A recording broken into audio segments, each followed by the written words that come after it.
Hello and welcome back to Scaling Europe. We have got a banger of a lineup today. First off, I'm joined with Nicolo, the CEO and founder of Looper. But before we get into it, I just want to say a quick shout out to my sponsor, Checkout.com, one of Europe's leading fintechs. They've had amazing news come out this week. They're currently at an event where they're announcing all sorts of cool stuff. But I'm thrilled to have them as a sponsor and thrilled to be here today. Nico, hello. Can you just give me a quick introduction, who you are, what you're building? Yes, and thanks for having me here, Seb. Well, my name is Nico. I am originally from Italy, though at this point I've been living in the UK for a bit over 10 years. Studied engineering, computer science, then worked in consulting, then data scientist, then back in consulting, and now I'm working on Looper, which is a operating system for veterinary clinics, we call it. So really the whole piece of tech that runs a clinic inside out. Medical records, appointment management, inventory management, really the whole thing. Why vets? That's a good question. We landed on the space a little bit by chance, to be honest. The previous firm that I was working on in consulting, I was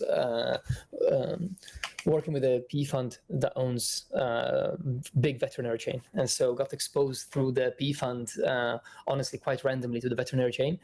And I think two things. One is we quickly realized there was this huge gap in the market on technology and how the veterinary chains are serviced from a tech point of view. And two, honestly, it's a really cool industry, really cool people. So it felt quite right to dive into it. And how did your background in consulting sort of prepare you for a life of entrepreneurship? I think there is some ways in which it actually really helped. I would say, I hope my colleagues at BCG don't take this the wrong way. I don't think there was anything there like specifics in terms of hard skills that it really teaches that are fundamental to entrepreneurship. I think there is also just not many hard skills that are that specific that you really need in entrepreneurship. Is more figuring things out, right? But it does teach you a lot of the, I think, mindset that has helped a lot. I think there is, from one side, the hard work and the level of intensity of your job at a company like BCG really trains you for the level of intensity. I think I'm probably working twice as much now, but it really trains you for the level of intensity that it's required to do this. And I think it's not just a matter of intensity, it's also a matter of I like to call it a standard of excellence, but because when you're working in consulting, you're working with a client that demands a lot because they're paying very high fees for your services, and who's always right. And so you have you're trained to have a standard of excellence on whatever you deliver to the client that is really high. That has been quite fundamental for us to implement as a company. Whenever we deliver something to clients, we both Matej and I have, so one of my other co-founders, have a background in consulting at BCG. I think we have maintained a standard of excellence that we have been used to from when we were at BCG, which I think has helped a lot. Yeah, that makes sense. I started my career in strategy consulting as well. So I understand that, I moved into tech after a few years because I was desperate to kind of do some more execution type work. But those skills, that sort of attention to detail, working hard, exactly. Those transfer amazingly well. And also like picking up new things quickly. I don't know about your experience, my experience was working with a wide range of different industries and different companies. But yeah, it was good. But I'm glad to be in doing what I'm doing now. Can you talk about your fundraise? I think it was announced last week. How much did you raise, who from? And then let's get a bit into the process. Yeah, I can. So we raised a $20 million Series A. The lead fund was Singular, French venture capital fund. And then it was followed by First Minute Capital, who was the lead fund in our seed round, who doubled down in the Series A. And then a few different angels around the world that decided to join the venture.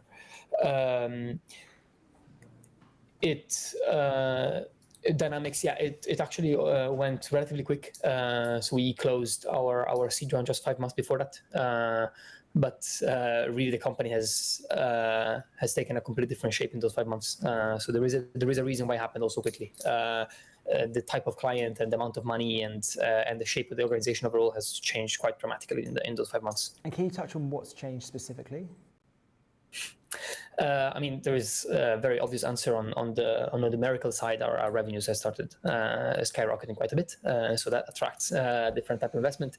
But if you ignore the numbers, I think there is also a matter of maybe maturity of the organization, which is reflected both in the size of the team, but also in the type of client that we're able to service because of the size of the team. So really going from the tiniest one-man band veterinary clinic that was really our first clients to shape the solution with, right? So the smallest possible client you can have in the industry, to the larger groups with firstly the multiple vets in a single site, but also then the larger hospital and then the multi-sites and the really like large groups, right? That transition in client type was what has really shaped the maturity of the organization. And what enabled you to kind of tap into those larger, more mature organizations? So I think it's a combination of things. There is obviously a very straightforward product answer, right? The more complicated the clinic, the more complicated your product needs to be, because there will be more sophisticated workflows that they're used to having, more coordination between different staff members. And so you can't be going live with a clinic with 15 vets on day one, because they have complicated workflows. And so it's a matter of product development that you need to get there to be able to service the clients of a certain type. And that's, in the last 6 to 9 months is when we started getting there. So we started being able to really address these more complicated clients from a product perspective. I think there is also the other side of the coin is it's a pool of clients that actually has an even bigger need, I think, than the independents. And so actually the demand on that side, as soon as you unlock them from a product perspective, the demand on that side is really high. Obviously all of these, the clinics, even the tiniest one-man band, they're all operating on these, pieces of tech from 20, 30 years ago that are quite inefficient, really clunky. But for the independent individual small clinic, it's just a matter of the day-to-day operations, because that's like 99% of what they do, right? And so you can help with that, but it's just the day-to-day operations. As soon as it starts becoming a more complicated organization, there is loads of stuff that falls through the cracks of the organizational operations, of really managing the group as a group and like figuring out how the different clinics communicate with each other and how the rota between staff in different clinics works. And there is a lot of stuff that happens at the group level, and you can help with that as well, right? So suddenly you're solving quite a lot of different problems for a large organization, and so your value add, if anything, is even bigger. And so as soon as you unlock them from a product perspective, the demand has started really spiking. And how did that impact your product roadmap? Right, I guess you've gone from seeing success with, I guess, like smaller, where there's probably smaller use cases, it's probably a simpler product, to much larger clients with more demands, more requests, more different feature demands or use cases. How did you navigate deciding what to build, and how much of that were you just letting yourself being pulled by clients? So I would say the very beginning, in the first, let's call it year or so of our life, the entire product development was client-led. So we built whatever they needed. Right? We set up super early on this like a voting platform on our website for clients that have a login, where they literally like propose features and they vote each other. Right? And so we just build whatever is the most voted stuff. Right? We still do that quite a lot. That is still to date, that platform is one of the biggest inputs in our roadmap. So what clients really vote, and the people that vote in that platform, whether they work in a larger group or in an independent clinic, doesn't actually really make a difference, because it's the day-to-day users that really vote, right? So it's a vet that will be voting, whether it's a vet in a tiny clinic or a vet in a clinic owned by a huge group. It doesn't really matter. It's still anyway a vet that's asking for veterinary specific features. That's still the bulk of where we get the input from in terms of client stuff. Then obviously we have a client success team that keeps the relationship and that gets it maybe in a phone call like this, but we use that platform quite a lot. I would say we've also started, obviously, over the last 6 months or so, getting input on the slightly more managerial, analytical, corporate layer. So how do you really manage a group? And so we started embedding input from the larger group stuff as well. I think it's slightly split streams within our engineering organization. So we have a stream that follows the more like core veterinary improvements of the software, the day-to-day improvements, whether it's vet or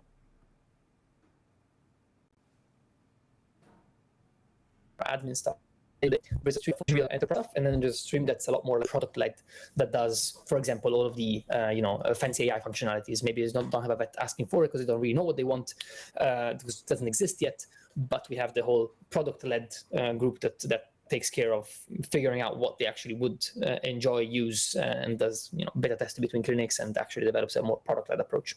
Yeah, super interesting. So a combination of how your product's being used, but also staying really close to your customers and actually giving them the option to vote and give you feature requests in a super cool way.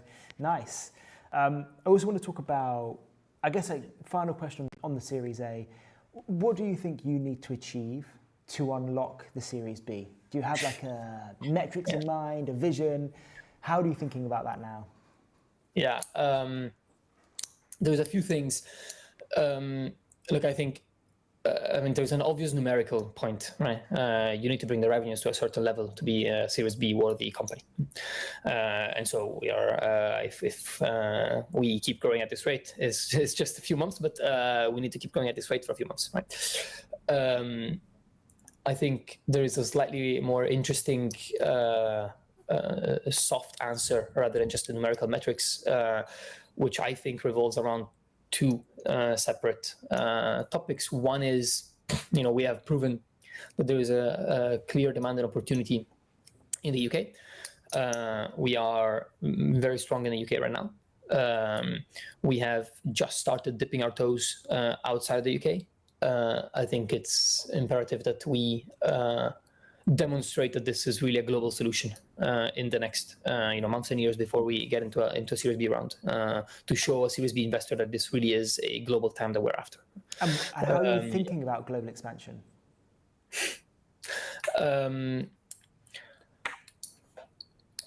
It's a combination of things that you try and optimize. One is what individual market makes most sense for us. What next? And the metrics there is plenty that we evaluate. We try and find, obviously there's a matter of size and a matter of spending power and willingness to spend of the potential clients that we go after. But then there is also a matter of we try and find what are those markets that might be at a really interesting inflection point. Whether it's because they have been actually rolling up a lot in the last 15 years of larger groups, and then suddenly now they're trying to find ways to optimize rather than keep rolling up.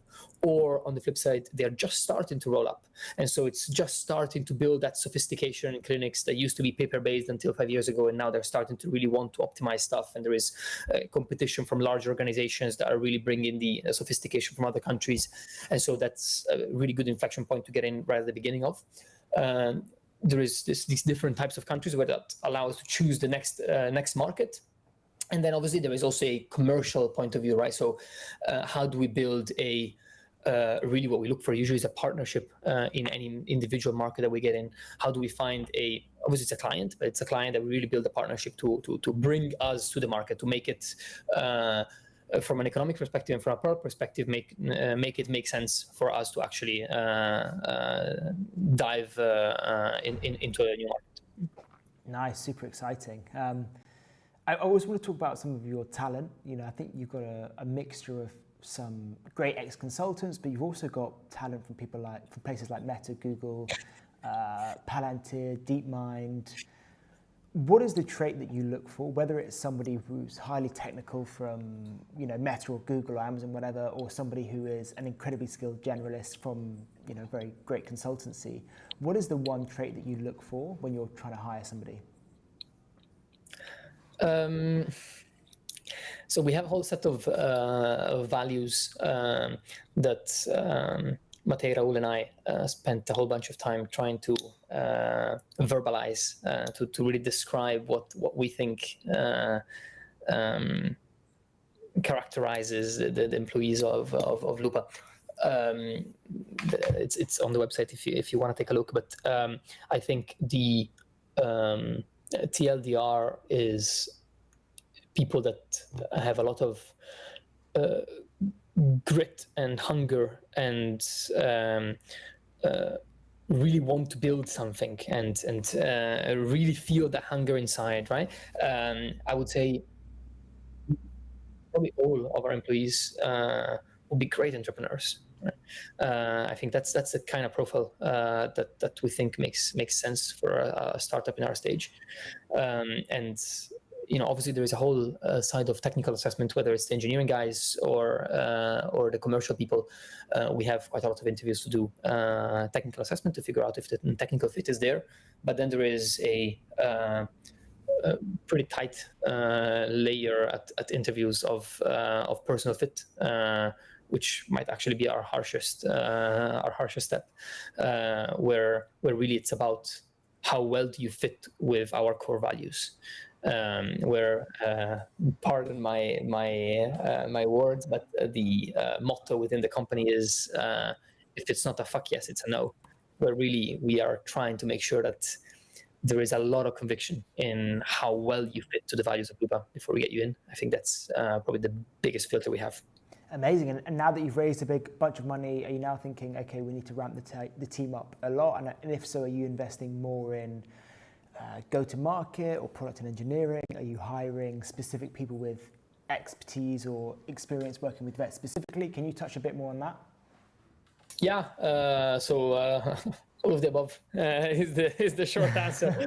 We are hiring across a whole bunch of different functions. Engineering is definitely one of the core things we keep hiring, and we have been hiring since we started the continuous manner. There's a lot of engineering work to do. There's a lot of really cool stuff to build in the product, and so we need really good engineers all the time. At this point, we are our pipeline of clients coming live is really long. And bringing clients live on a full operating system that manages their entire organization is quite a bit of work. So we also hire a lot of people on that, deployment, implementation, onboarding, training, success support. So that whole client function from when they sign to really when they're with us on a steady state.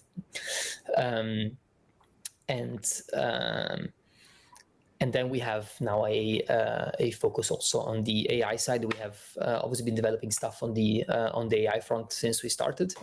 My background is in AI and have been playing around with things we can do with AI since we really started the project. But now with this money, we have set up a bit more of a formal AI department within Lupa that develops AI stuff. So we have quite a few applications already, but we're now pushing quite hard on that front on both the day-to-day operational improvements that we can bring, but also a slightly longer-term research-oriented work. And is that Lupa's, I think it was called the Veterinary AI Lab, is that it?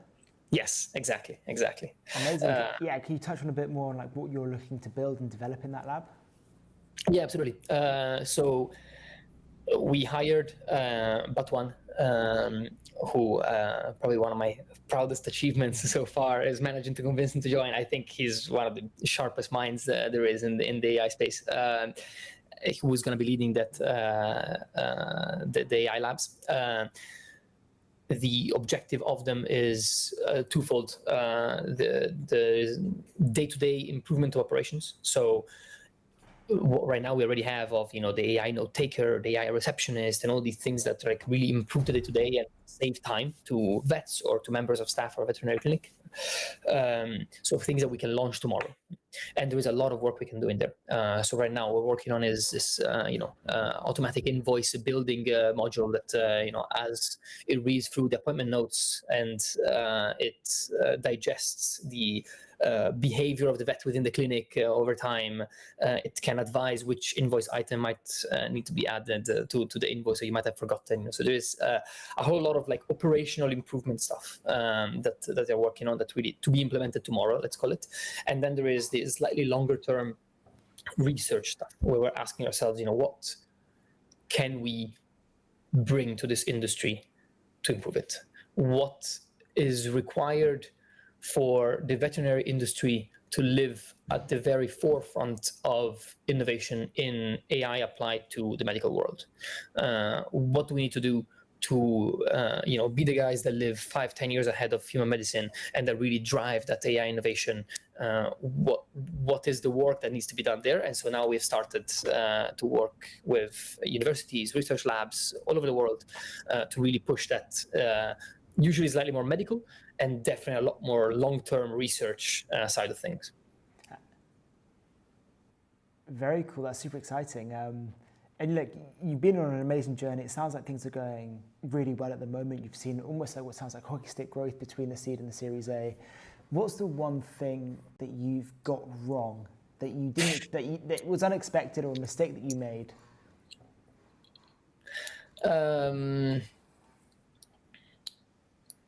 A lot. There's a lot of things we got wrong. If I had to pick one, I think, when we just started this journey, I thought it would be impossible to build a PMS from the get-go. We spent a bunch of time studying the market and figuring out what's missing. It's quite obvious when you start the market that the PMS landscape is really where the problem is, right? Because there's a lot of really cool plugins that plug on top of PMSs, but it's the problem of plugging on top of really old school PMSs that really makes the life hard for our clinics. So it's the obvious answer, but it's also a really hard one, because building something this complicated and this big, it's a lot of effort. And before you can actually bring a client live and see something out of it, it's a lot of months and money and time and people that go into it.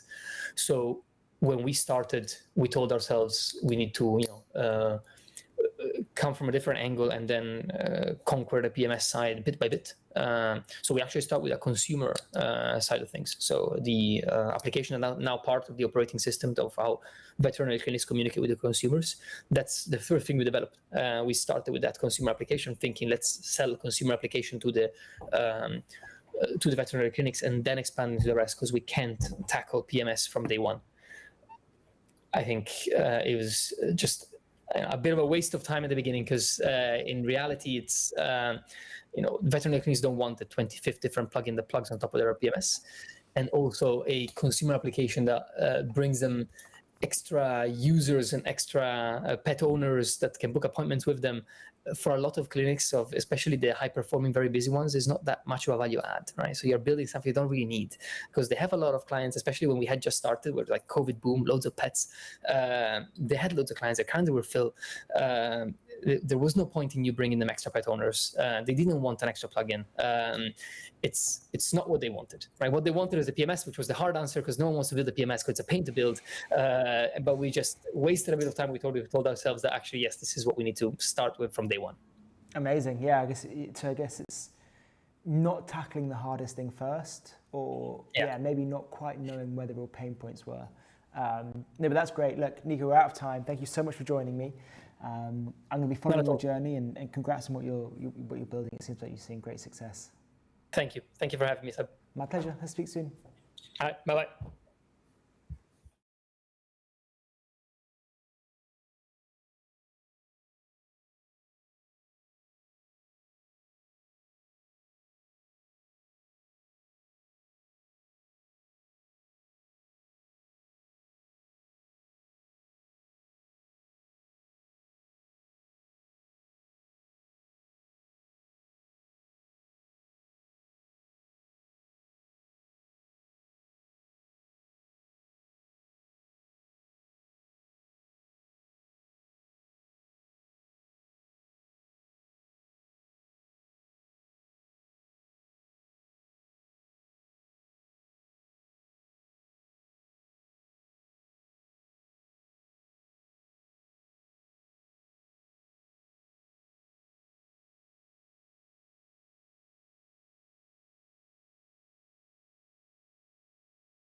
Okay, we are back. Welcome. We have now got Tom from Atomico. Tom is a super interesting guy who knows a lot about the ecosystem. But why don't you introduce yourself? Tell us who you are, what you're working on, and what your role specifically is at Atomico, because it's unusual, I guess. Yeah. Well, first of all, hi, and thanks for having me. Great to be here. So yeah, I'm partner at Atomico. Maybe a little bit about Atomico just before I get on to me. We're obviously European tech investor, active across the spectrum, so right from the earliest stage all the way through into late stage growth. We're 20 years in now, so we partnered with $22 billion companies across 6 fund cycles now. Klarna, Framer, Neko, DeepL, PsiQuantum, lots of others. Maybe more on me then. I've been in and around European tech for, this is into my third decade now, so longer than I care to admit. The lion's share of that time with Atomico. Obviously that's given me just this amazing vantage point and perspective on just what's been happening in and around technology in Europe. My role, as you say, it is a bit unusual. I'd say it splits 3 ways. So by day, functionally, I lead a team of engineers and data scientists, and really what we're working on is basically how do we apply data and insights in a systematic way to support what we do as a firm. I think, as you can probably guess, that spans the full investment life cycle. So how do we do that from a sourcing perspective all the way through to liquidity? But actually, it's not just about what we do on the investing side, but also how can we apply that across everything that we do as a firm, from network and events to fundraising to finance. So that's like role 1. I sit on our IC, so obviously that keeps me busy. And then probably the best way to describe the sort of third area of focus is what I would call market education. So 10 years ago now, I started our annual State of European Tech report, and really that was with the goal of basically how can we help Europe tell its own story with data. Amazing. And what was the, for the ecosystem, it's amazing. The report is fantastic. It's great to be able to see it, and it feels like everybody from across the ecosystem puts into it and loves it. What was the justification or the rationale from Atomico? What was it? Why did they want to do this? What was the thinking? So I think basically we saw this perception reality gap. And there was everything that we saw on the ground happening that was our reality, and then there was perception as shaped by the narrative in the media, by what you hear when you walk into the room with institutional investors, when you step outside of Europe, and really we kind of felt like we needed to find a way to bridge that gap. How can we help in any way to basically build a more optimistic but also realistic narrative for European tech, and do that without being cheerleaders. And I think fundamentally we basically really believe that narrative matters. Narrative is what shapes reality in tech. It's such a material influence on how people think, on how they act, and it's a determining factor at the end of the day in where founders choose to build their companies, where talent choose to go, where capital flows. So we wanted to be part of that narrative. And then I think the other word that I said was being realistic. And I think at the end of the day, it's great to have a positive, ambitious narrative, but blind optimism is not going to get us anywhere if we want to really unlock and achieve the full potential as an ecosystem. And so with this report, what we've tried to find the balance of doing is champion progress, but also really highlight transparently what's not working. Is it regulatory and administrative purgatory? Is it the competitiveness of the talent market? Is it gaps in the capital stack, public markets? There's a long list, right, of challenges. And so I think we've always tried to sort of bring those to light. Honestly, I think when Draghi published last year, I think anyone who's been following along with us for the last 10 years or so probably wouldn't have been all too surprised by the things that have been put on the table, because we really tried to bring those to the fore as well. Yeah, I think it's that line of telling a good story and trying to tell a positive, optimistic narrative, but also combining it with the reality and the data. I think is something that's really hard to get right, and it's something that shifts, I think. And I think now people are moving towards a more optimistic narrative, which is good to see. But you're right, you've got to ground it in the data and the insights and the analytics, otherwise you don't make the real changes that need to be made by either the politicians or the regulators or whoever. Over the 10 years since you've been doing the report, how has the report itself changed? We got bigger for a few years, and then we decided that actually bigger wasn't always better. And being able to tell a really crisp story, has been important too. I suppose it's evolved from just being this thing that we publish once a year to being really a platform to open doors and spark conversations throughout the whole year. I think maybe like what's more interesting is how the ecosystem itself has kind of changed over the last 10 years. And I think when people sort of ask, okay, like what's the state of European tech today? I think it first of all depends on exactly your point of where you lie on this like optimist pessimist spectrum, because depending on where you sit on that, you're going to give a different answer. Obviously, as I've shared, I sort of see myself on the optimistic side, also trying to be objective. I don't know if you saw this article last week, I think it was, in the FT. The headline was Europe's quest to build $1 trillion company. And I think, like, for me, it was like this like amazing framing of of where we are today, and kind of basically encapsulates the sort of state of the ecosystem in such a cool way. Because on the one hand, a headline like that shows how far we've come, because we've upped our ambition level like 1,000x. We've gone from, when we started our report 10 years ago, we were chasing $1 billion dreams, and now we're chasing $1 trillion dreams. And like anyone who's been around this space for a while, you can't fail to see that we've just gone like through this sort of transformational period of change. We've built something, like from an ecosystem perspective, super real, right? Like there's strong, resilient foundations. We've got millions of people working in tech. Now we've created trillions of value in aggregate as an ecosystem, hundreds of billion-dollar companies, obviously some of the fastest growing companies of all time.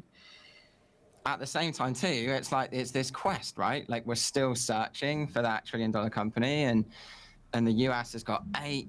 Its biggest companies are bigger than our entire ecosystem. And so, I think it always sort of tells you that, no matter where you think you've got and the progress that you've made, you just have to keep accelerating and moving forward. And, the rest of the world just isn't standing still. And so, we sort of comes back to this point, right? Like we have to fix the things that still today are slowing us down, back to.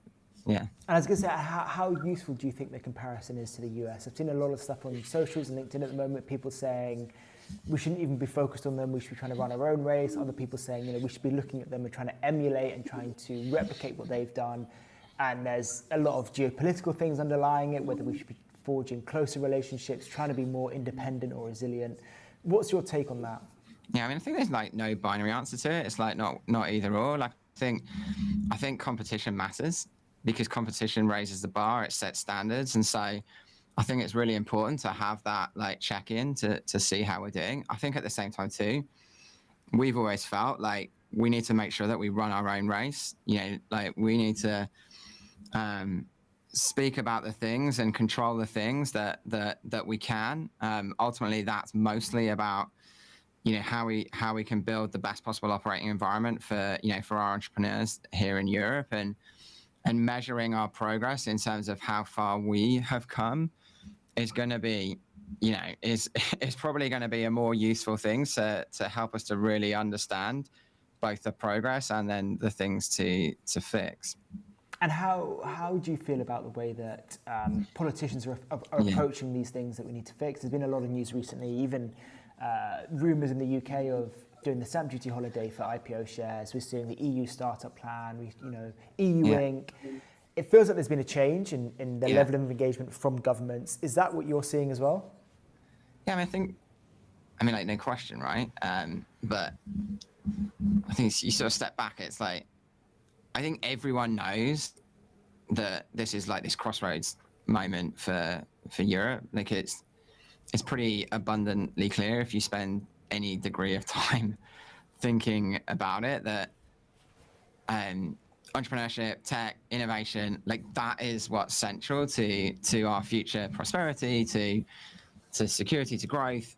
And so I think what we've seen happen now in, like, I guess like the last 12 years is like, for the first time, that's like truly recognized. Like, startups, we're not a sideshow, we're not an afterthought. Like, this is essential and this is like the main event. And so, when you see things like the startup and scale up strategy that got launched, when was it? Like May, it's a recognition of that. It's pretty cool to hear Europe and European leaders stand up and say, we want to make Europe the best place to grow and launch global tech companies, and then come out with a plan, behind how to do that. We've not seen that before. Now, a plan and ideas and a policy paper turning into like action that moves the needle. Like, there's a lot that needs to happen between those two things, but it's good to see that it's on the agenda and it's top of the agenda. Yeah, it's a lot of people that I speak to, have mentioned that gap, and I think that what we're seeing at the moment is, that optimism and that engagement coming from politicians, but that gap to execution implementation is massive, and I think the people that I've spoken to are definitely skeptical in the government's ability to implement and execute on some of these plans. Yeah. Do you think we'll see improvement in that place as well? Like, we're definitely seeing improvement in the ambition and the intention. There's definitely improvement in the intention from governments. Do you think we're going to see improvement in the execution as well? I think we have to, because the consequence of not seeing that is too great.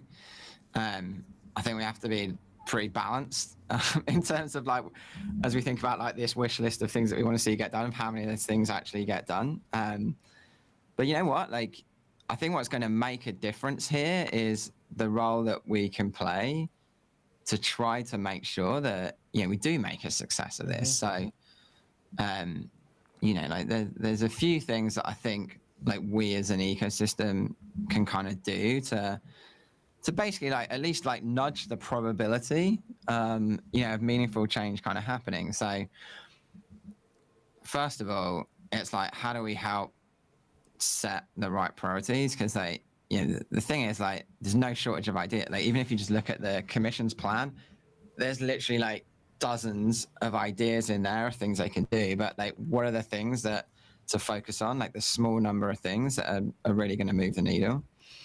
I think the other thing that is going to be really important, and I know you've spent time chatting to Andreas and like the EU Inc. guys, and it's like shaping the proposed actions so that they are designed and implemented in a way that actually solves problems, not like potentially compounds them, is a really important thing. So like making sure that the inputs are heard in the right way, and obviously like the whole of like the EU Inc. campaign is about making sure that the 28th regime is a 28th regime that actually fixes things. And then I mean, like you say, it's ideas are cheap and execution's everything. So and execution is what takes a long time. But I think we have to, like, the window of opportunity is there, the doors are open. Like, we have to engage, we have to make our voice heard, we have to like keep showing up. It's like presence and pressure, relentlessly persistent. That's what's gonna make a difference. And like those are big statements, but like people are showing, like Andreas and others are showing that that this can help to get things done, and even the smallest things, like on an individual level, can help. Like get involved in the consultations, like Yeah. like all these kind of things, are going to help. Yeah, and I mean, absolutely. And I also wanted to get your view on the state of European tech right now. There's been so much noise about are we in a bubble versus not bubble? Is this bubble different to other bubbles because this has the ability to build trillion-dollar companies versus like the 2021 quick commerce bubble or the crypto Web3 bubble? What's your kind of take on that whole thing? Like, are we in a bubble? And I also want to get your view from the perspective of someone in venture as well, because not only are we in a bubble, but how much does it matter for you in your job in VC? Yeah, I think it's a great question. So I think, like I alluded to, I think I've probably seen 3 or 4 full cycles now. Yeah. And I think when you've seen that, you understand that basically like that cyclicality, like things inflating, things coming back in, that's a feature. It's not a bug of both of like financial markets, but also of just how technical progress happens. So I think in the end, like it's not so much a question of are we in a bubble or not, but are we building and allocating capital and talent to ideas and companies that have enough fundamentals to keep dancing when the music stops. Obviously, the challenge is that the noisier the music gets, and it's pretty noisy out there, the harder it is to hear the signal. I think from an investor perspective, the game on the field largely remains the same. Like, who are the outlier founders? Who's doing something that's like actually transformative? Who's heads down and just like relentlessly executing through all the noise? And therefore, who has the best shot at building something truly durable that outlasts bubbles and cycles? Because we are always going to see those, and that's ultimately like how you make sure that you survive out the other end when there's another tougher period. And I think that makes sense and is truer the earlier stage that you invest, because the earlier that you invest, if you back an outlier founder, the returns are going to be absolutely massive. I think what's interesting, but also where the trouble is the late stage investors. The kind of companies that are investing in the $1 billion rounds, preempting, investing $100 million. Do you think that's where it's riskier to be investing while you're in a bubble? Yeah, I mean, I think it's definitely the tough place to play, right? So, I think again, if you sort of step back, we know that there's going to be an enormous amount of of capital that is torched right through this period. It is the same in every kind of cycle that we go through. At the same time, too, there will be those even at the late stages that are able to find the signal in the noise and put money to work in bets that where the upside is sufficiently significant, even at the types of valuations that we see right now, that that works. And again, it sort of comes back to like, how do you find signal in the noise? And it's a lot noisier, so it's tough. But that's the art, right? Like that is the and that is the game that you have to play. And do you think that this is a different type of bubble to the ones that we've seen previously? Or like, I think I'm always in two minds of thinking, that's just like every time there's a bubble, people just think this time's different, versus is this time actually different with the level of technology innovation that we're seeing? Yeah, I mean, the 4 most dangerous words, right? Is this time it's different. I think there's things that rhyme and there's things that look and sound very different. Is the reality. So, I don't think you can kind of say in a binary way. It's like it's definitively different or not. Yeah, I guess time will tell.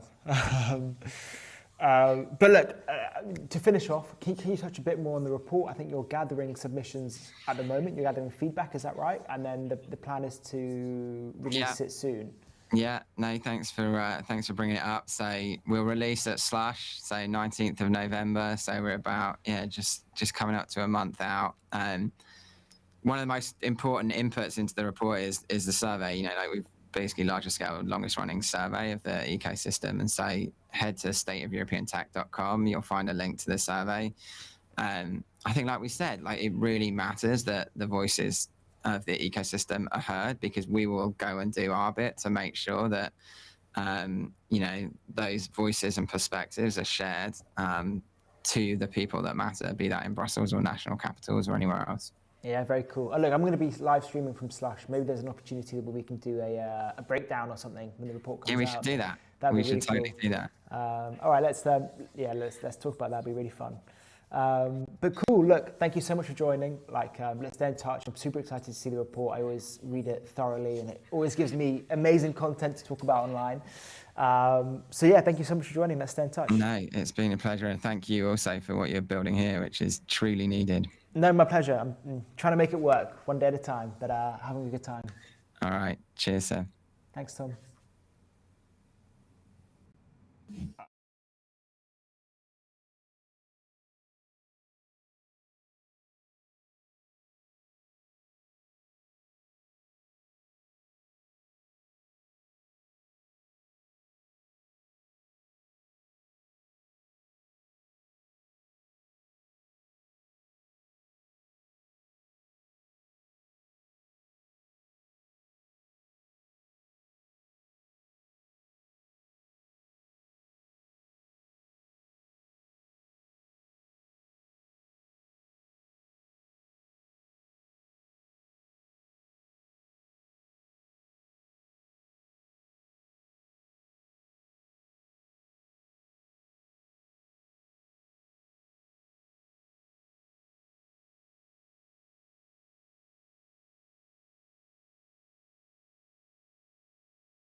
Hello and welcome back. I'm here with Arnau, the CEO and founder of Throxy.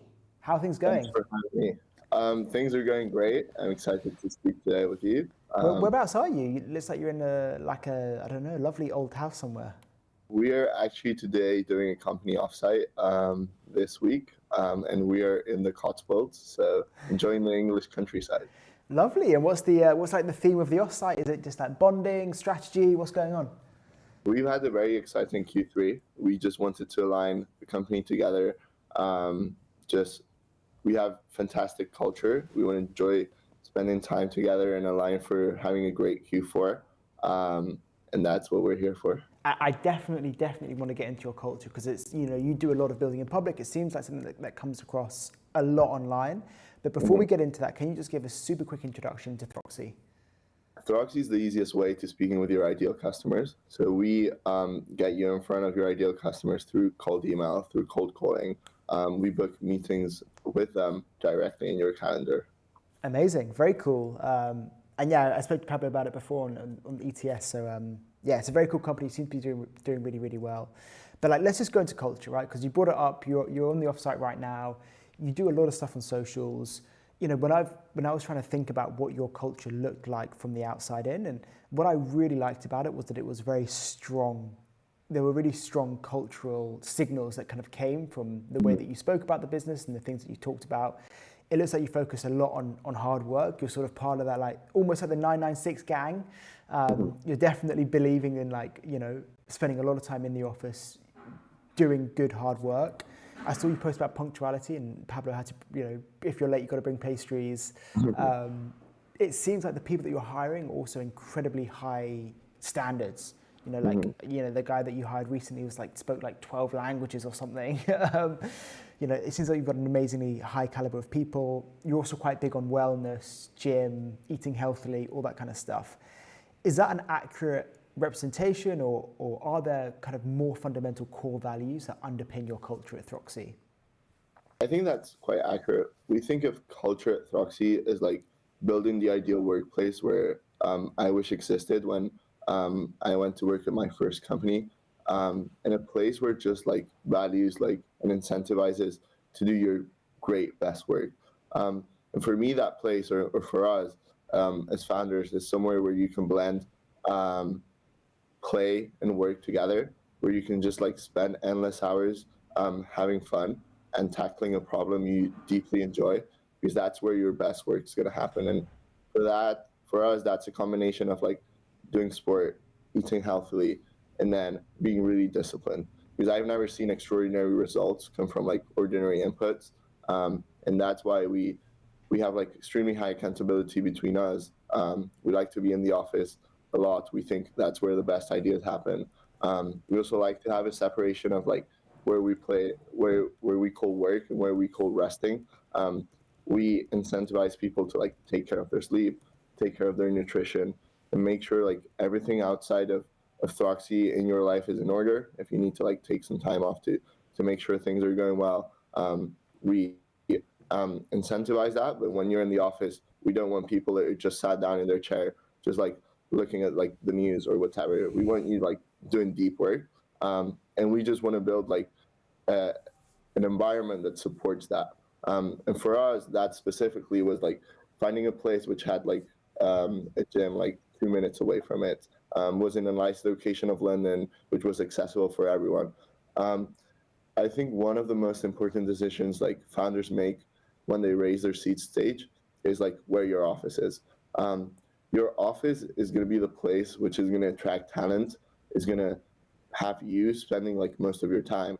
And if you're in a place where you want to spend an extra hour every day, that means like across a single year, you've worked out like 52 more hours, which is more than two full days, right? And I'd be worried about competitors that are in office much more than competitors that are building like hybrid teams or remote teams. And that's more or less of like how we think about like a culture in office. And then we've been extremely lucky to like attract really high caliber talent, which I wake up every day excited to work with. We have like a very young culture, which is very ambitious, and we are excited to be building in Europe and and be building something we think is special. Amazing. Yeah, it's super interesting the way that you're thinking about building that office as like an ROI. You know, you're really like looking at the ROI of that office and seeing it as a way to extract more value and to kind of do more deep work. And I think what you say about like the balance between rest and hard work is one of those points that's always missed in the social media clickbait debates around 996. It's always about, you know, when people are pushing back against it, I think they don't realize that the 996 also includes time for rest and downtime, and it's about striking that balance. How do you, as a founder, strike that balance between knowing when to accelerate and work incredibly hard long days versus knowing when you need to step back and take a break? I think like building a company is definitely a marathon. It's not a sprint, but there's going to be times in that period of that marathon that you're going to have to sprint. And when we were going through YC from March to June, Pablo Bergen and I were working 7 days a week, probably around like 16 hours every day. I used to go to sleep with my laptop next to my bed, and I wake up with like flooded with emails and notifications. It was still the three of us back then. And that period of time was like a very intense period of time where you just like have to like go flat out. And then we came back to London, you build systems, you scale. And as a founder, what you need to do is reinvent yourself and like hire people which are like exceptional talent and can come and like bring better ideas to the table than the ones you had, because they're just able to like invest more time in this single piece of the system. And that's how we think about it. And now we encourage everyone at the company to take Saturdays completely off. Even ourselves as founders, we try and do this because like the best ideas and the best breakthroughs usually happen after you've like had like a bit of time off. You see the bigger picture. And that's one of the things we try and like keep ourselves accountable. Of course, there's Saturdays I'm going to be in the office, but that's just part of like what we're building. And we love doing this. So it's our bread and butter. Yeah, amazing. And can you touch on your recent fundraise? So you raised like your seed round last month. Can you talk about how much it was, who it came from, and what that process was like? Yeah, so we've raised 6.5 million, led by Base 10 Partners. We initially went in March to San Francisco to be part of like the YC Spring Batch. During the YC Spring Batch, we grew to 1.5 million ARR very fast, and we knew we wanted to scale this. This is our life's work, and we partnered with Base 10 alongside other amazing funds to like build the next unicorn in Europe. Amazing, love it. And how was that process? I mean, you know, you came out of YC. Mm-hmm.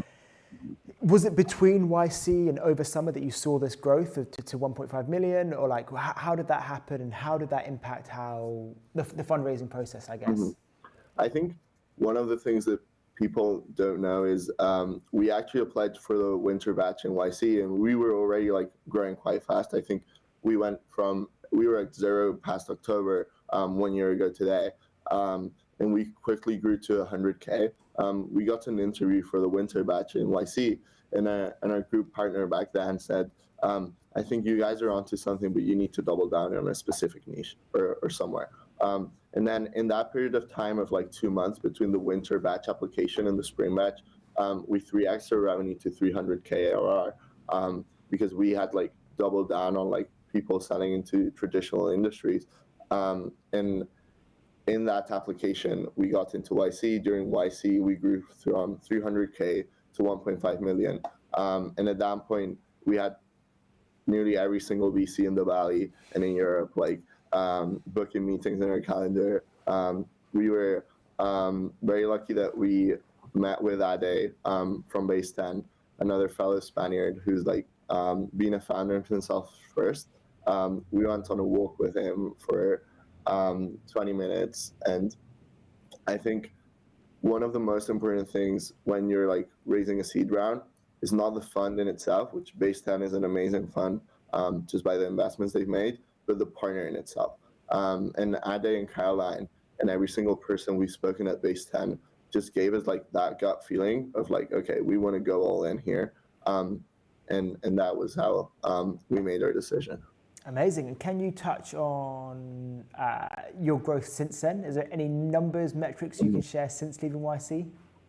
I think we want to keep those to ourselves. We're gonna align on the offsite for those, but like we're very excited to share them. I think at the end of Q4 we'll be able to share a very exciting update. No way. Looking forward to it. I also want to talk a bit more about your building in public. You know, you've started being very active. I think you post every single day on LinkedIn, and they're good updates. You know, like I've seen lots of people post, lots of people build in public. I really like yours. Can you touch on like what's the rationale for why you're doing it and what impact you're seeing off the back of it? Yeah, I think like one of the things I wish I known when I was like back in university or when I was 18 was like how fascinating startups are in comparison to like other companies. I grew up thinking like the best place to work at was going to be like a huge bank, because I thought like that's where you get paid the most money, that's where the smartest people will be, that's the way to create like financial stability. And I went and did that. I spent like 1 year at JP Morgan, and from like my first few days in the company, I saw like how like amazing this organization is. This is like a really like great place. It's an entity that's produced a lot of good stuff, but like it's definitely like not for me, right? And every single person will like different things. And instead, I figured and stumbled upon like Paul Graham's essays. I started reading these, and I was like, wow, working at a startup must be so exciting. And I only came across these because I was like searching like places of the internet that I didn't even remember how I ended up on them. And my only goal with building in public is like, if I can inspire like one builder to like go and like do his own thing, or like go and join a startup instead of like making the kind of like choice I made, which I don't regret because I think it was great for me. But just inspiring people to build more, and just showing how like interesting startups are. That's like our goal in itself. I had a similar experience. I started my career in strategy consulting, and it was, you know, I don't regret it because I'm where I am today, but I also wouldn't recommend it. You know, I always tell people if you're interested in tech, then you should just get into tech, and you should just do it as soon as you possibly can. I think going further, I think like startups are like just, they get no marketing, they're undersold, right? And like just like pulling like seeing behind the curtains of like what building a company is, it's just like for us really useful to keep us accountable of like, why are we doing this? It's helpful with distribution. We're not gonna lie here either, and like attracting top talent. Like some of the people like we've attracted to come like work at Throxy, I think would have never come if like they never knew about our brand. Yeah, I think that's what you're doing like absolutely brilliantly, and like better than anyone else I've seen is like really sell the culture of Throxy through LinkedIn and socials and building in public. You're not just talking about results, metrics. It really feels like a fun place to work and that you have a good vibe, and I think that's what you're doing so well. I think the word for that is actually like just being human. If you're just like human and like you just actually are honest with the people, you build a place you want to exist. Great things just happen. Yeah. No, it's super interesting to hear that. Yeah, I mean, it makes total sense. You know that it's useful for attracting talent because it's it looks great.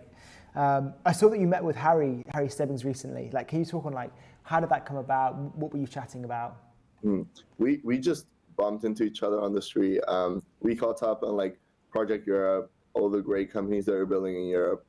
We've obviously made an intended choice to like stay here in London, and I think like initiatives like the one you're doing with Scaling Europe are fantastic. I think there's a lot of great private companies here, 11 Labs, Synthesia, which you have Victor today. There's actually a lot of great builders in this continent, and specifically in the UK, because we have great schools with Oxbridge, with Imperial, and how we can like make sure like builders get more access to resources, which is what the Valley's great at. It has a great ecosystem of getting like builders instantly connected to capital. It has a very positive sum mentality and great culture, which I think we're building here through better events, through having better access to capital. But there's still a long way. and obviously Harry, yourself, and many other founders in Europe are building. Were you tempted to stay in the Valley at all after YC? I think it's always tempting, because it's, as a founder, like, you feel the energy, and it's fantastic. We are in the Valley very regularly. We're actually making a trip in the next couple of weeks, but we think of London as our base for now. Amazing. And where are you seeing sales? Are you having to sell a lot to the West Coast, East Coast? Are you seeing customers in Europe primarily? What's that split and balance look like? Well, we obviously, during our period we were in YC, we partnered with a lot of companies in San Francisco. There's nothing better than going and meeting your customers in person, and being able to support them through that. We're also helping a lot of companies here in Europe and now in the UK. There is something to be said that American companies are able to attract much larger deals, and I think that's something we're still far from getting in the UK. So most of our revenue is actually coming from American companies and our customers, but we want to support both American companies and great European companies. And are you thinking about hiring at all in the US? We're currently not hiring in the US because we want to be like fully in person, but we will be opening an office in San Francisco and in New York in due time. We just think of focus as a multiplier on work, and we're extremely focused on making our London office very powerful, and we think we can get very far with that. Love it. No, it sounds great. Well, look, Anna, thank you so much for joining. I'll let you go and enjoy the rest of your offsite. But yeah, I love what you're building, and I love what you've achieved to date. So let's stay in touch. Thanks for having me. Thanks. Speak soon.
Hello and welcome back to Scaling Europe. We are here live with Victor from Synthesia. Victor, it is a pleasure to have you. Thank you for joining me. Thanks for having me. How are you doing today? I'm very good. Shall we just jump straight into it? You released Synthesia 3.0. When I was reading about it, I was watching your video about it. It seems truly transformational in the sense that like you're trying to really disrupt video in an entirely new and different way. Can you touch a bit on some of the key features, some of the key highlights for those of people who may have missed it? Yeah, for sure. So when we started the company back in 2017, right, which is a while back now, there are basically two big ideas that we were interested in. The first one was that as we can, create AI, create content with AI, not just video, but like speech and text, all the stuff we've seen today, the marginal price of producing content is going to go to zero, right? Not just in dollars, but in time required and in skill required. And the way we always thought about this is just like, 10 years ago, you could write a book and publish a book from your bedroom. You don't need anything else on your laptop. That's going to happen for video as well. And that in itself is a big business opportunity. And I think that's kind of like, we're still early in that, but that's been most of the company up until now, just making video faster, better, but still fundamentally the same type of video that we've always engaged with, right? And the second idea was this idea that what always happens when we as humans invent new technologies is that we create new media formats that are native to those technologies. So the question there is sort of like, what does video look like when video is not something you record in the physical world with a camera and a microphone, but something you program, right? Something software creates. That creates a whole bunch of new exciting possibilities. And I think, just like the difference between a newspaper and a website is today pretty big. They're very different mediums. Like the first website looked like a newspaper on a screen because that's kind of what we could imagine, right?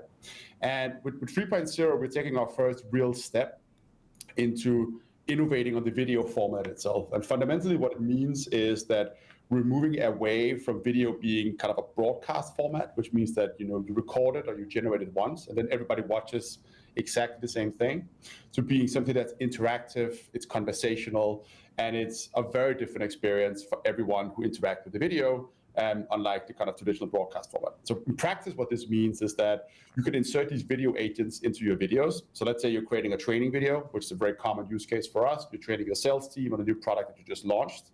What a lot of our customers will do today is they will create, lots of great video content. The sales team will sit down, they'll watch the videos, and hopefully they'll understand the content, they'll be ready to go out and sell that product, right? Of course, we all know that in reality, that's not necessarily always how it works. And so what you could do with a video agent, you could say, first you watch this like 5-10 minute clip, and then by the end of it, you go into a simulation with an agent that pretends to be a customer.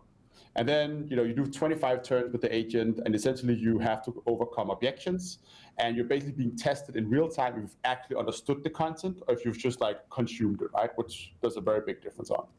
And that's going to be a big game changer, because before this, who would test that you actually know what you've been consuming, right? That'd probably be your manager. It'd be a coach, be like a real life session somewhere, or you'd just be thrown right into it with customers and hope that you're kind of well prepared. So it's a very different paradigm from the traditional video. Now with these agents, you can do lots of other things, not just about like role playing. Some of the stuff we're excited about is building these kind of recruiting agents, with which there's a lot of demand, where essentially you could go and create a video about a job, give people a case study where they're talking to it live on the call, which helps the recruiting team, gather more information up front, making better hiring decisions. In product marketing, you can imagine that you're watching a video about a specific feature and you have the ability to ask questions to the video, right? So maybe the video doesn't cover all the questions that you have. Just like with a salesperson, you can ask a question, you can now ask the agent a question. So it's a pretty big shift from just broadcast video. The way we thought it out, though, is that this should be something that's additive to the existing creator experience. And so I think once we launch this, hopefully like in a month's time, it should be something that's very easy for people to pick up and use, and essentially like the same type of person who uses Synthesia today should be able to engage with this like very quickly. Outside of that, there's also a whole bunch of other just improvements to the core products, like better avatar models, better voices, kind of workflow optimizations, enterprise readiness. But the agent piece and moving video from broadcast to interactive is sort of like the main headline of what we announced last week. Yeah, I think on that first piece, moving from broadcast to interactive, you wrote on one of your newsletters that static video would be a relic of the past, which I thought was really interesting. And for me, like I'm my job is essentially content creation now. You know, my background was in product and working in tech and building products, but now I've just become like a social media manager and a content creator. And for me, I'm in the world of news and breaking news and stories. And for me, I've been thinking about how many ways that I could change my content using this and making video interactive and turning an article that you might read on a publication into a video, and not just a video, but an interactive video. I think it's going to be truly game changing, and I'm super excited to like try it myself and try and create content and do media differently using these tools. But I also wanted to talk about some of the agents. You know, there was a quote of yours, and again in the newsletter, where you talked about, you know, the real breakthrough is a new category of data. Video agents operate with specific knowledge of your business. They can capture data in real time, feed it back into your systems, and take any actions you assign. And then you talk about easily automating and scaling repetitive processes. And this is, for me, reading that was like, okay, you have been talking about moving into the agentic world for a while, but this is like pure agentic play, even not necessarily related to video, but I can imagine this agent being plugged into CRM systems, right? Maybe it's a prospect is speaking to a video, and then your agent is taking information and feeding it into a CRM on the back end. Are you imagining those kind of use cases? For sure. I think the intelligence layer is obviously not something we're building ourselves, right? Yeah. I think that's not what we're uniquely good at. What we're good at is the presentation layer, essentially. What we've built is a great editor. We've built great workflows around that, which goes further than just the creation experience, right? It's about, you know, from idea generation, creating a draft of the video, to content management, translation, version, updating the content after you've published it. We have a publishing platform with our own video player, right? So it's a collection of a lot of different things we've built. But I just think that if you look at the AI landscape today, it has a bit of remnants of like when a company kind of ships their org chart, right? Each of the modalities is kind of separate companies. You have like voice companies, you have video companies, you have transcription companies. Like all these like foundation models is like built by different companies, which makes sense because each of them are very hard to build individually. But it's not very natural to how we actually consume content, right? Like, most of the time, as a human sitting on the other end of all these models, you want to consume something that mixes all these models in different ways, right? I think we're starting to see all this stuff sort of converge now. But for us, I think there's a lot of these agentic use cases where you want a visual to guide you through it. And that's not just an avatar talking to be very clear, right? That could be if you're learning about the pricing of a new product that your company is launching, you probably want to see a pricing chart explaining how it's priced for different customers, right? If you're learning how to, clean the deep fryer in a fast food company, you probably want to see a real video of someone cleaning a deep fryer or a really good AI generated one, right? So for a lot of these use cases, you want visual content. There's also going to be a bunch of use cases where you don't need a visual context. So if you're calling on your phone to order a table at a restaurant, right? You probably don't need like a full visual interface. You can just say I need a table at 6 p.m. But our bet is basically that there's going to be a lot of these use cases which are going to be driven by visual content. And what we're building is essentially a presentation layer, right? Where we give you the avatar you can talk to, but it's also about fetching the right content at the right time. It's about generating content on the fly that's relevant, whatever you're talking about with the agent. And then of course, building, as you said, right, the pipes to make sure that whatever you kind of capture in that agent experience, you can take that into a different system. And probably in that system, you're going to do the actual sort of agentic operation of evaluating, is this a great lead for my business? Is this the right candidate for my business, right? We're not building into those things. The one vertical we are building into is training, right? So training is a big use case for us today, and essentially learning videos. And so we are actually building courses, which we also announced in 3.0, which is a way to take, instead of just creating individual videos, you can create kind of a course with many different modules in them. You can add agents. And we're also building a system that actually can check if you've understood the content, so doing comprehension checks automatically. But that's kind of like the only vertical that we're kind of like building deeper in. For all these other use cases, we're essentially going to be this presentation where people sort of put together their experience, but a lot of sort of intelligence and reasoning over the data that you capture inside of the Synthesia experience is going to be taken care of in other systems. And when you look forward to Synthesia 4.0, 5.0, 6.0, do you see yourself doubling down and tripling down on that video layer, that sort of presentation layer, or do you see yourself in the future going down deeper into those more verticals as well? I think the honest answer is we'll kind of like, see what happens. I think in general, it's hard to kind of like predict the future there.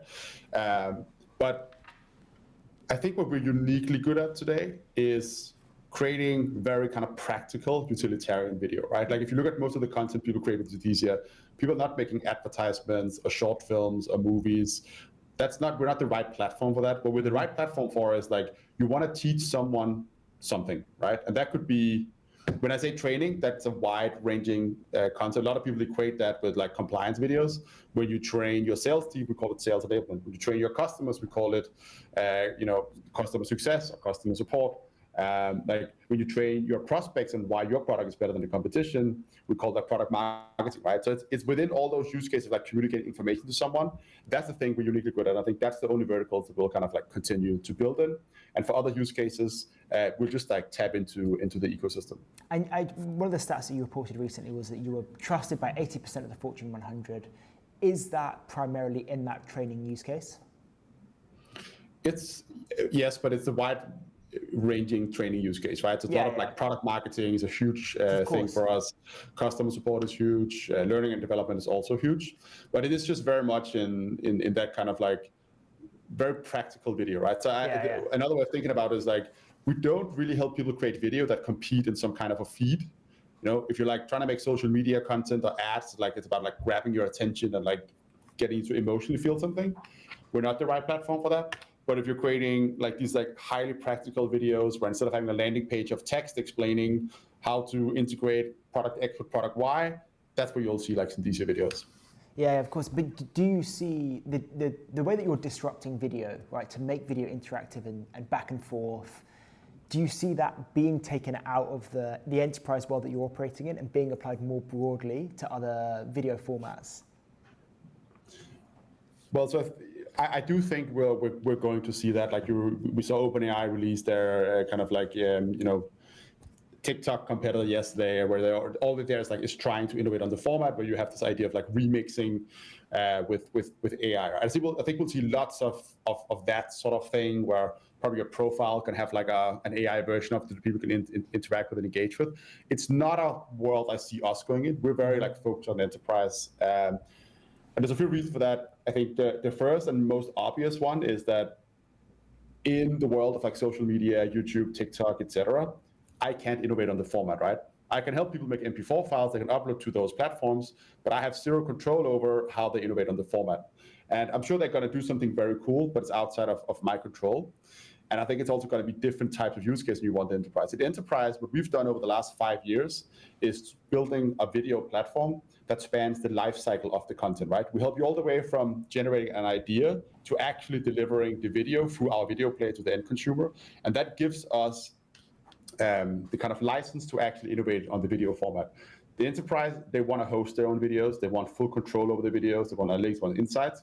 So I think it's from a practical perspective, right? It's just it's very difficult to do it in kind of like the down market, the consumer market. Yeah. And it's also just the DNA of the company. You know, I'm a big fan of like focus, and I think other people will be much better than I am, and my team is at figuring out like what the next generation of memes are going to look like. Yeah, and I think one of the other key stats that I thought was amazing was your NRR, your net revenue retention, because you're a very enterprise-driven company. You've improved your net revenue retention from 119% to 142%. How have you done that? Is that kind of breaking in, with one product or use case and then upselling across industries and platforms? And like, how have you managed to improve that to almost like a world-class level? Yeah, I mean, it is very world-class, and it's even higher when you look at the sort of true enterprise segments. I think ultimately, we have this mantra into these called utility over novelty that has guided us, since we started the company. And it very simply is about like focusing on delivering value for the end consumer, not just creating like novel demos, which sounds very obvious when you build a business, but I think there's a lot of business that fall into the trap of like focusing on what's cool, not necessarily what's useful. And so when I look at a lot of our roadmap, what we've shipped over the last 5 years, of course, we've shipped like super cool AI things and AI models, and the quality gets better, the voice gets better. But really what we've done more than anything is we've massively increased the speed from someone needing to make a video in the enterprise, from an idea to an actual final piece of content. And that really works. And that's not just AI models, right? That's a good editor. It's a good collaboration workflow. It's a content management system. It's all those things. And when you see what's happening with the NRR, it's essentially just that more and more people in the enterprise find more and more use cases for Synthesia. 5 years ago, the quality of the videos and the voices were only good enough for internal low-stakes content. So that's where we focused first. Then the quality of the avatars have gotten better and better, which means that we open up more use cases. Now a lot of people, I think more than half of the videos now are external facing content. But then you combine that with the fact that we've also taken the effort into actually making a video that looks good down by maybe a factor of 10x. And all of a sudden now you have not like hundreds of people in an enterprise that can use Synthesia to communicate and create video. Now you have thousands, right? And as soon as you get up into that scale, what you're seeing is just these expansions within the enterprise that goes, 10, 20, 30x of what the initial contract size is. And that's a pattern we're seeing across the user base. So it really is just mostly about like more creators being onboarded, and they get onboarded because of better quality of video and faster speed to execution, essentially. And we've seen that reflected in your revenue. You hit $100 million of revenue, I think it was April this year, 100 million ARR. That was doubling. That was a doubling year over year. Have you seen that level of growth maintained since April? Has it got faster? Has it got slower? What's happened since then? Yeah, I mean the business is still ripping, and I think with all the stuff for shipping, it's such an early industry still, right? Like there's a lot of progress been made the last 5 years, but even if you isolate it to something as simple as like looking at the quality of the AI videos, they're getting really good, but they're still not. I still think we have what I call the kind of ChatGPT moment of video in front of us. I think maybe with Sora, we're kind of slowly getting there, at least for like consumer grade. Yeah. But once this stuff is truly just indistinguishable from, from the real thing, and as importantly, as controllable as using, Synthesia avatar models today, you're just going to see I think what we're going to see is that a very, very large chunk of all the communication we consume on a daily basis is going to move from being text to being video. So how big do you think this opportunity is for Synthesia? I think we can build a $100 billion company if we execute correctly in the coming years, and that's taking into account both the kind of core video product that we serve today, which really the way I think of this is like PowerPoint 2.0. It's actually much less about video, because most of what we're doing today is not taking videos that people otherwise would have shot with a camera and replacing the camera with AI, but we're actually doing much more, right? It's taking someone's slide deck or someone's like blog article and turning that into a video. But I think that core product, can get very big, and then we layer in these kind of agents on top of it, where actually we can, as a company, go in and create a media format that we own end to end. It's a very different scale of business than what I look at most AI video companies being, which is essentially clip generators, right? Like you go in, you type something in a text box, you get a clip out. You can definitely make a big business of that, but I don't think you make a generational business of just like being essentially a clip generator. Yeah. You're definitely you're transforming communication, right? Within companies, within all our companies, which is an absolutely massive opportunity. I want to talk a bit more about the market and AI more broadly. You mentioned that you've said that like most AI today is smoke and mirrors, and that 5% truly delivers and transforms industries. Is there a way that you are able to see which companies are in that 5%? Or is it industries? Is it application layer, model? What do you think? What makes the 5% the 5%? Ultimately, I think it's the NR and retention, right? I think we're in this sort of strange chapter of the market where there's so much fear all up and down the chain of command, right? The boardroom is worried that a new cool startup is going to come in and just wipe the company off its feet because they have some new cool AI thingy.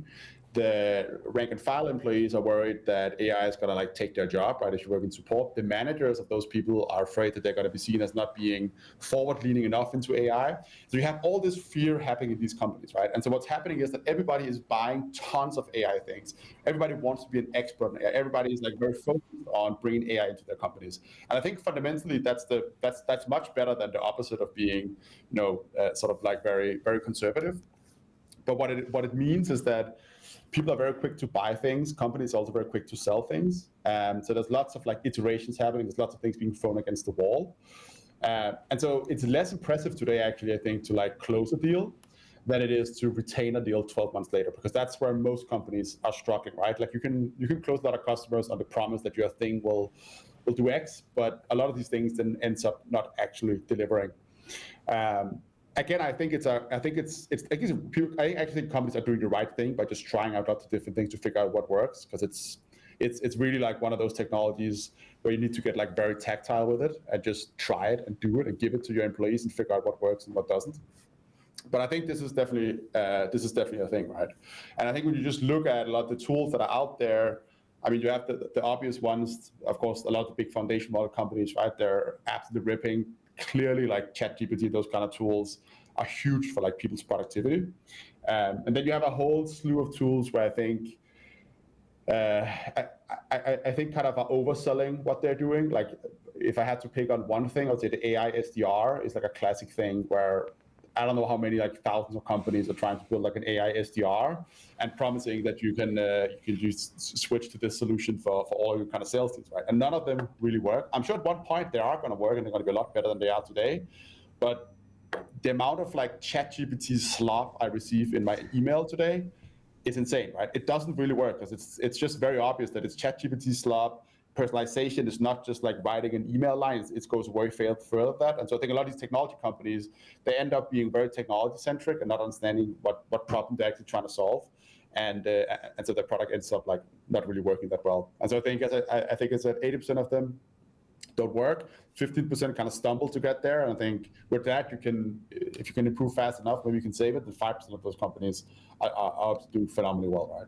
Yeah, no, it's interesting. And yeah, we're seeing more and more companies be very public about revenue milestones, and I think we're starting to see people transition to being more retention focused. And now that it's become the hot metric and that everybody wants to be able to say that they have great retention, we're seeing more and more companies do it.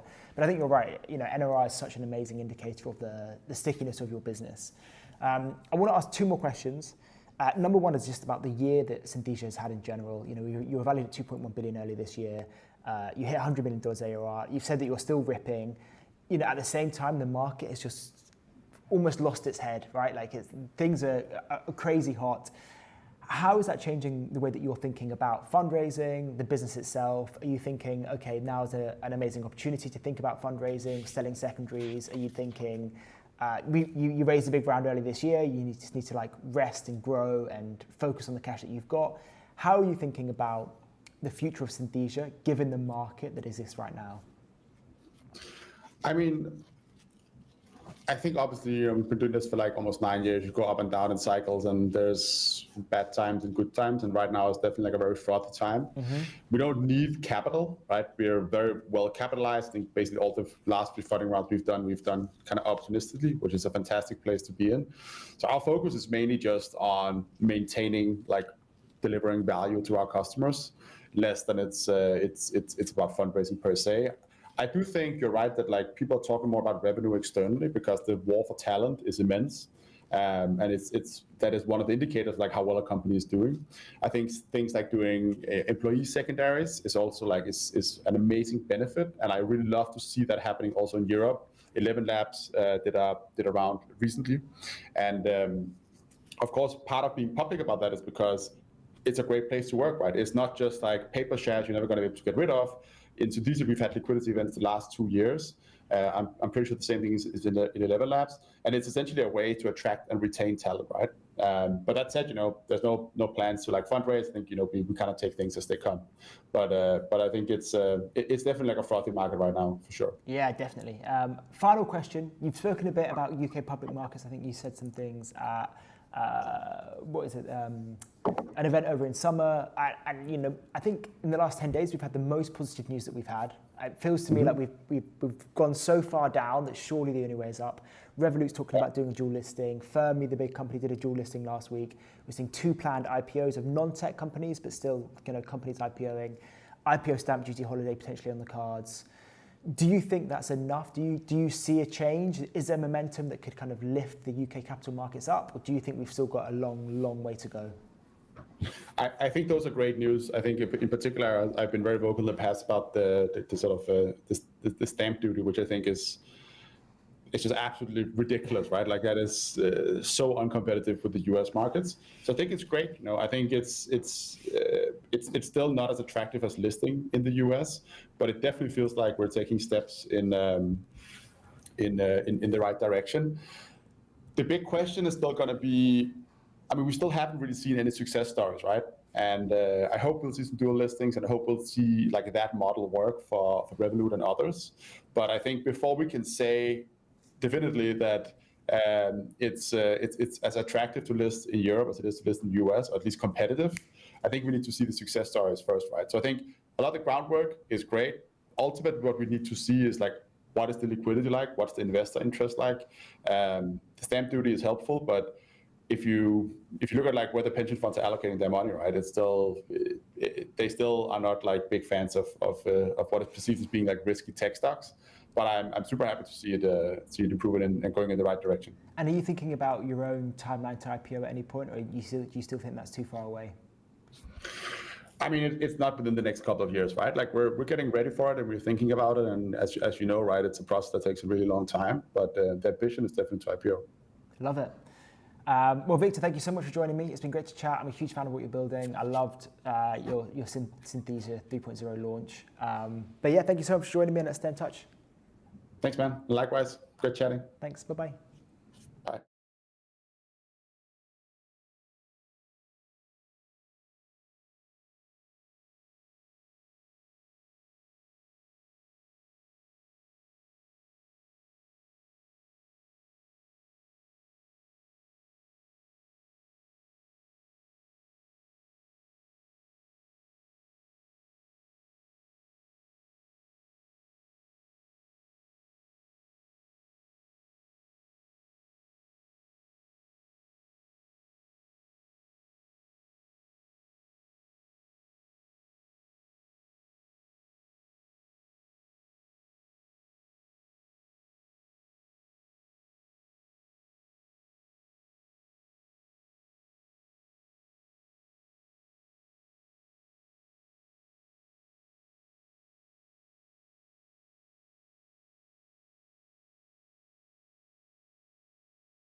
All right, we are back. We are here with an amazing guest. We just had Victor from Synthesia, another amazing AI founder. We're now here with Nicola from Poly AI.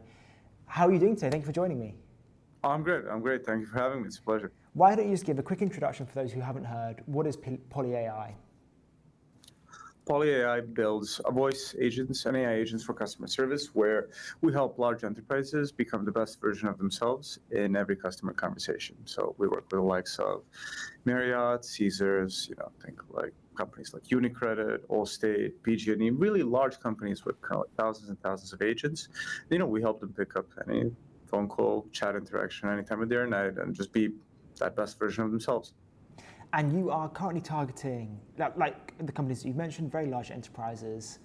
How has that process been of kind of getting your foot into the door and selling innovative new technologies to quite old-fashioned or traditional industries? Oh yeah, it's hard. Look, and I think that we started a few years back, straight out of our PhDs at Cambridge, where really it felt like we were selling science fiction. Right? Because you can imagine the reaction of someone in a context of where, with a kid coming and saying, "Well, we're going to automate. We can automate half. We can automate 90% of what are you on about, right?"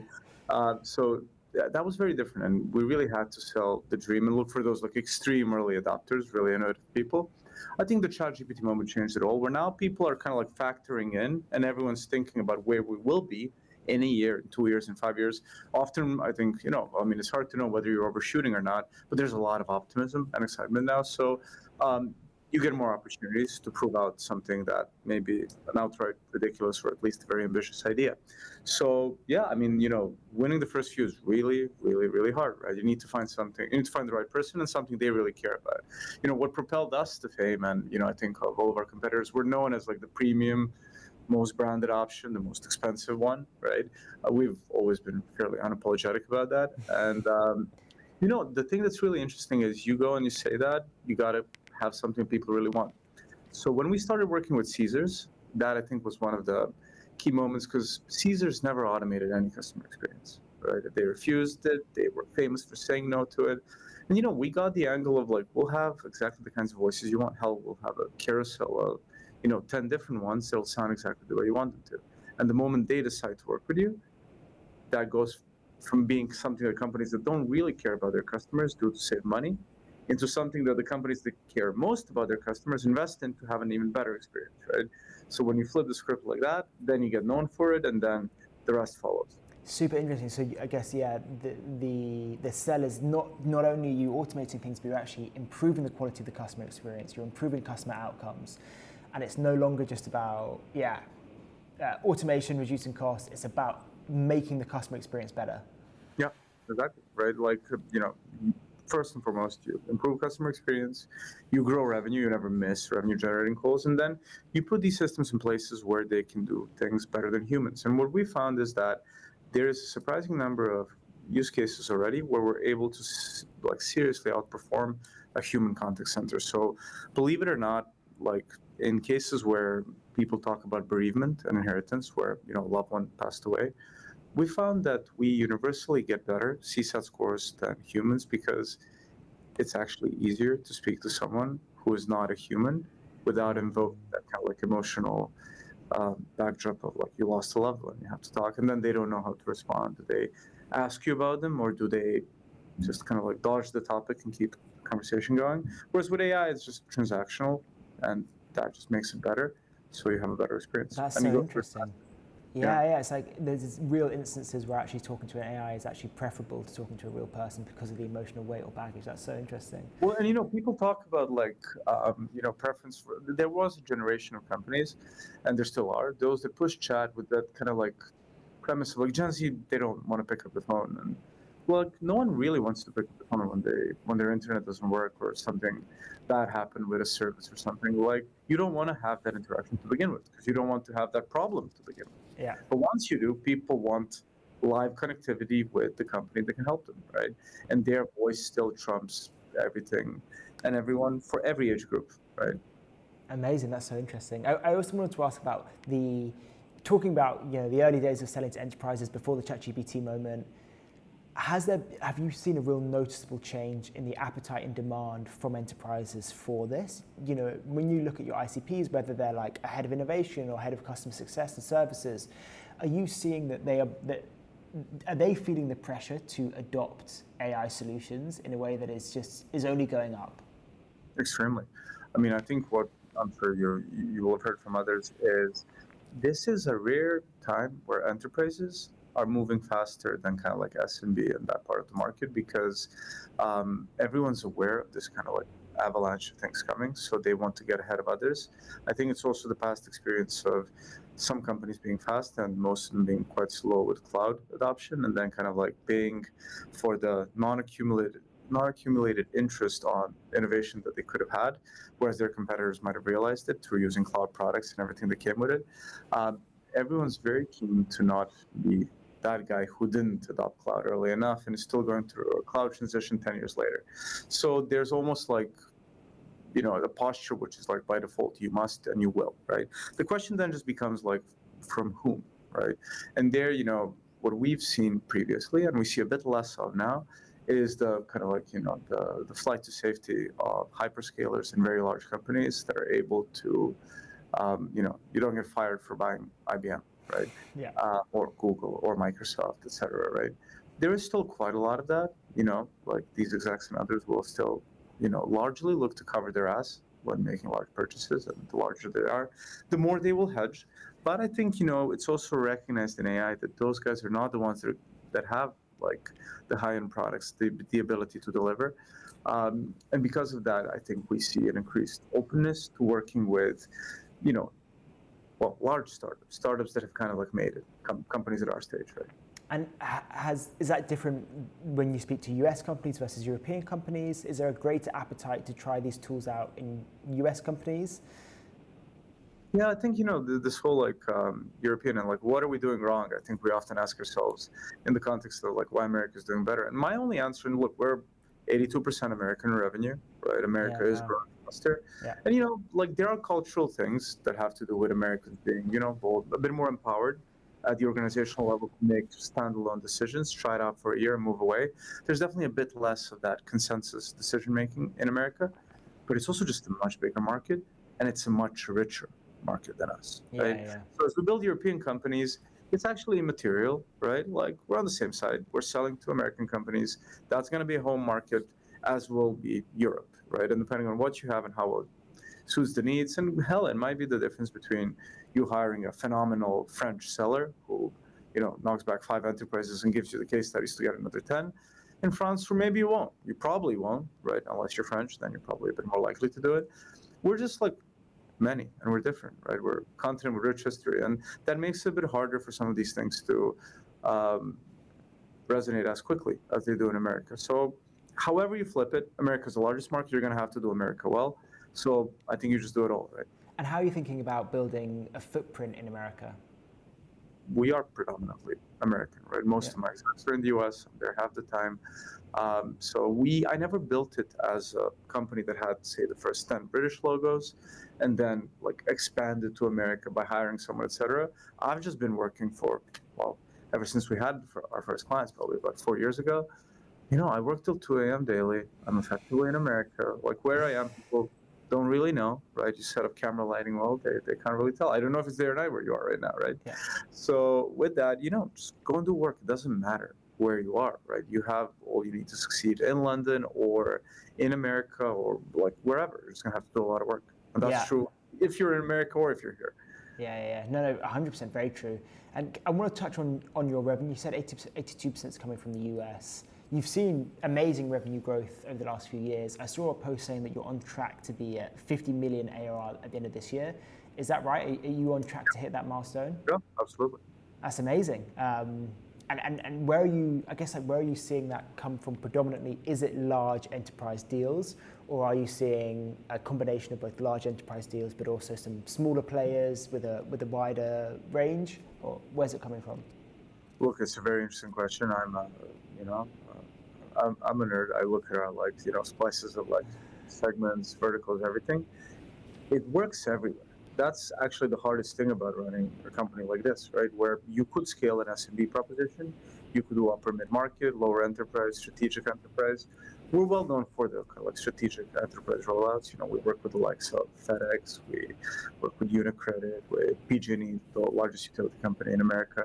So those we do really well, and it's really worth doing that kind of like forward deployed model where you know your teams live and breathe PG&E or FedEx, et cetera, to make sure that they, you know, and I think we're the only one of our competitors that currently has systems that do the work of at least 1,000 full-time employees on behalf of a single enterprise, right?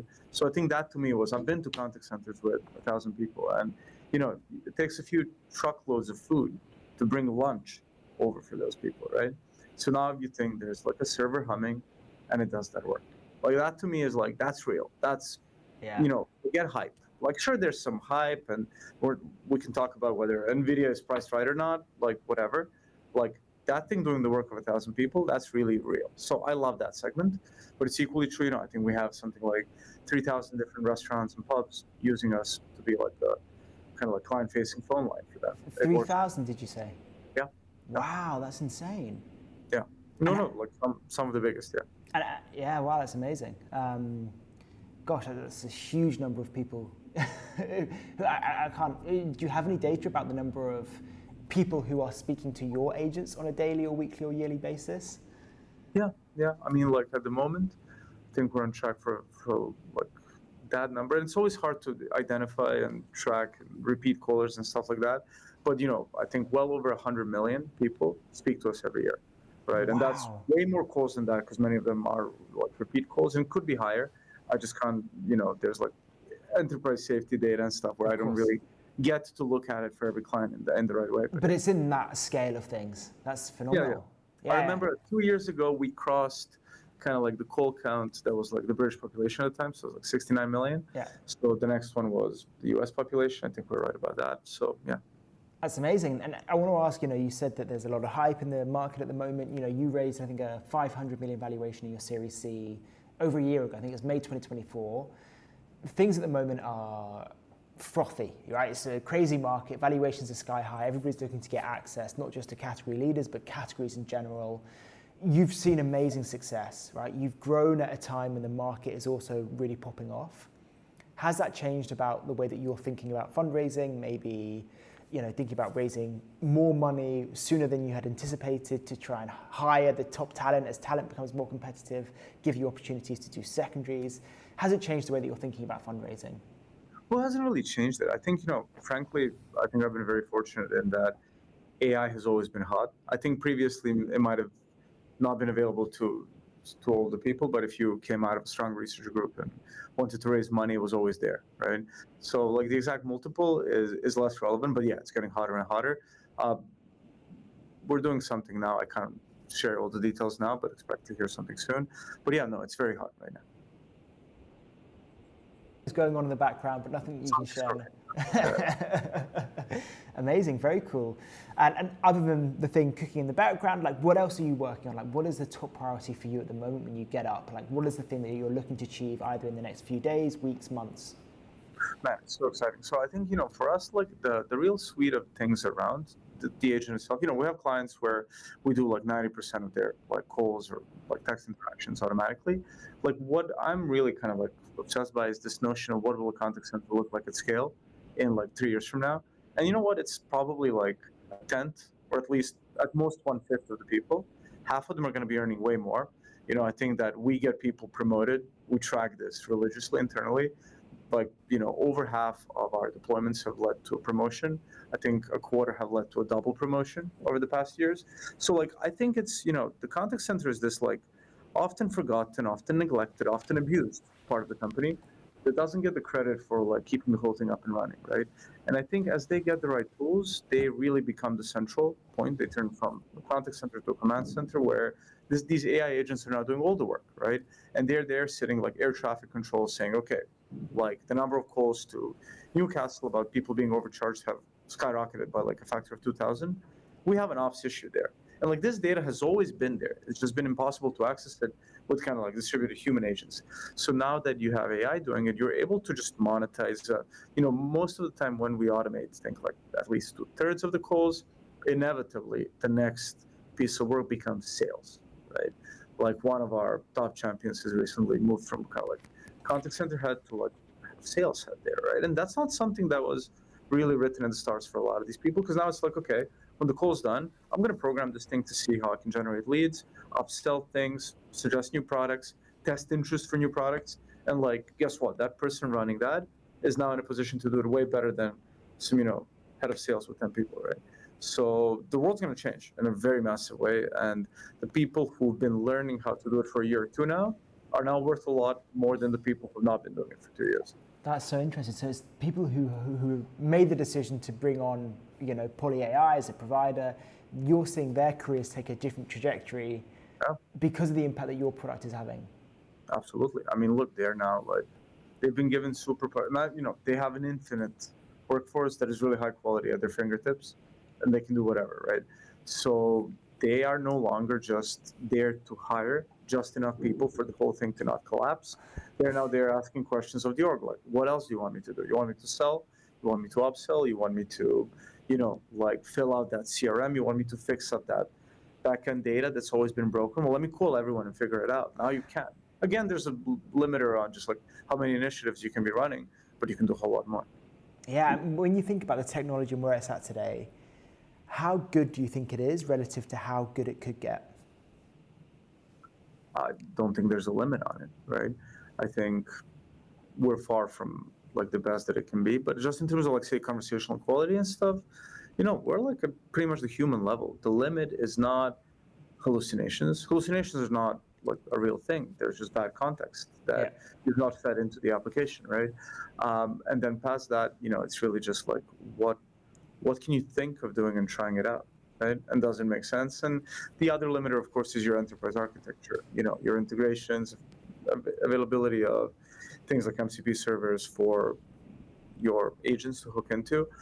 We see a huge wave of investment in companies large and small into getting ready for that future. I mean, that future is already here. So, there is a backlog. There are limits on old systems that will continue to exist and be there, especially in mission critical areas. One reason that, say, airlines have always been hard is that, you often see two screens, and the other one is that like green screen with like something that's probably been running before you and I were born, right? And maybe much longer than that, actually. So, those things are limiters to some of this technology changing the world. But I think even there, I think a lot of innovation will come from computer use and other things where we'll just be able to, like, again, punch through those things with the power of AI. Right? And when you think about the future of Poly AI, are you starting to think or have dreams of other use cases for this type of technology? Or are you thinking the whole customer experience market is so massive that we just need to go deeper and deeper into this technology and this market, and this is where we build a multi-billion-dollar company? So, it's funny. People like I'm not a contact center guy, right? I never really was. Our previous company was acquired by Apple to make Siri more conversational, and before that, I was a machine learning researcher, right? So to me, the reason I committed Poly AI to doing a lot of the customer experience stuff is that it is the largest thing addressable by a company that doesn't have its own hardware, right? And now that we have that volume of data, we're not maybe a great power yet, but look, we're a regional power. We're serious, right? We have an amount of data, people, models, everything that is putting us in a position to just own part of that, like communication. Because to me, really, it is conversations wherever they're happening, and you'll be speaking to your hardware, you'll be speaking to your software, you'll be speaking to companies and enterprises. That's kind of like where we're focused now. But 40% of the interactions that we power have something to do with general service provision and revenue, be they like appointment making or recruitment or outbound sales, where it's like legally allowed, right? So when you do those things, you're really helping companies make money. And a dollar earned is a lot more enticing to a lot of buyers than a dollar saved. So that's growing a lot faster, right? And then I think that there's like a much deeper integration with a lot of verticals where the limit again is just like the ecosystem. And we've like in the last year we've seen our healthcare revenue nearly 10x. Wow! Right? Like it went from being nothing to being close to number one vertical, and almost definitely by the end of this year, it will be the number one vertical, right? And if it continues at that rate, it's going to be more than half our revenue by kind of like this time next year, maybe even sooner. So there are pockets of, and that's also surprising, kind of like what we said about enterprise being usually slower but faster now. Now we see healthcare just ripping our hand out with the level of interest we're seeing there. So, you kind of follow the market, and again, the real limit is just like how many things we can do at once, because both the kind of like model capabilities and the interest from the market is such that, you can do whatever, and it's going to be like fairly successful. No, that's super interesting to see that healthcare's, being the early adopter and driving that change in such a unusual outcome. This is not what people would have predicted 5 years ago, I don't think. But well, that's the thing, to be optimistic about, because it will mean that we eventually get a lot better at it, and then we live in a land of abundance where at least healthcare will be even if we're on UBI, maybe we'll have far better healthcare universally, right? Yeah, amazing. Well, look, we're out of time, but look, thank you so much for joining me. I love chatting. I'm a huge fan of what you're building, and I'm going to be following your journey on. And whenever you've got something to announce, just let me know, because I'd love to talk to you about it when the time is right. Yeah, we'll do, and thanks for having me. Always a pleasure. Lovely. Right, let's speak soon. Bye-bye.